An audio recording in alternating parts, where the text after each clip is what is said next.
Kelly free fire মধ্যে জনপ্রিয় ক্যারেক্টারগুলোর মধ্যে এই ক্যালি ক্যারেক্টার হলো অন্যতম একটা জনপ্রিয় ক্যারেক্টার। আচ্ছা, তুমি কি কখনো এই ক্যালি ক্যারেক্টারের গালের মধ্যে খেয়াল করছো? যদি খেয়াল করেই থাকো তাহলে দেখতে পাবে এই ক্যারেক্টারের গালের মধ্যে একটা কাটার চিহ্ন রয়েছে। ফ্রি ফায়ার গড়ের লোকেদের কথা অনুযায়ী ক্যালিকে নাকি ছোটবেলায় কোনো এক ভয়ানক ডাইনি গাল বেয়ে আছর দিছিল, ওই থেকেই নাকি তার গালে এখনো এই আছরের দাগ লেগে আছে। আসলে এই কথাটা কি সত্য, নাকি ক্যালির গালের দাগের পিছনে আরো অনেক ভয়ানক কোনো রহস্য লুকিয়ে আছে? আজকের এই ভিডিওতে পুরো রহস্যটা খুঁটিয়ে বের করে নিয়ে আসার চেষ্টা করব। আসলে এই দাগের পিছনের রহস্যটা কি?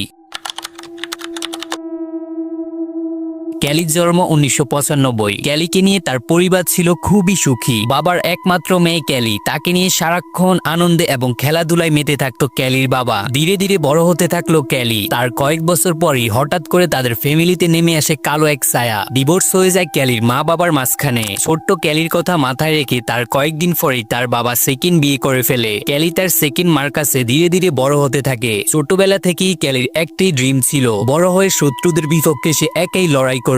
হঠাৎ করে ক্যালির বন্ধুত্ব হয়ে যায় ম্যাক্সিমের সাথে। শত্রুদের বিপক্ষে লড়াই করার জন্য যা যা ট্রেনিং দেওয়া দরকার সে কিন্তু অলরেডি সবকিছু স্টার্ট করে দিয়েছে। ক্যালির জীবনে একটাই লক্ষ্য, সে বড় হয়ে অনেক বড় কিছু করবে। একদিন ক্যালি ট্রেনিং থেকে ফিরে ক্লান্ত শরীর নিয়ে বাসায় গিয়ে শুয়ে পড়ছিল। ওই ঘুমের মধ্যেই একদল দস্যু এসে তাকে উঠিয়ে নিয়ে যায় কোনো এক অচিন দেশে, রিয়েল শত্রুদের বিপক্ষে রিয়েল ফাইট করার জন্য। ওই ফাইটের মধ্যে তার সঙ্গী হিসেবে ছিল তার বড় ভাই হায়াতু, এমনকি তার বন্ধু ম্যাক্সিম, আরো অন্যান্য অনেকেই ছিল তার বন্ধু হিসেবে। হঠাৎ করে ক্যালিকে টার্গেট করে একটা শত্রু স্নাইপারের শট দেয়। ঠিক সেই সময়ে ওইখানে উপস্থিত ছিল ক্যালির বড় ভাই হায়াতু। এমনকি হায়াতু দেখে ফেলে ক্যালিকে উদ্দেশ্য করে একটা স্নাইপারের শট দেওয়া হয়েছে। ঠিক সেই সময়ে হায়াতুর হাতে থাকা কাটানা দিয়ে স্নাইপারের বুলেটটাকে দুভাগ করে ফেলে। বুলেটের একটা অংশ গিয়ে ক্যালির ঠিক গালে আছড়ে পড়ে। ওই সময় থেকেই ক্যালির গালের মধ্যে এই কাটার দাগটা এখনো দেখা যাচ্ছে।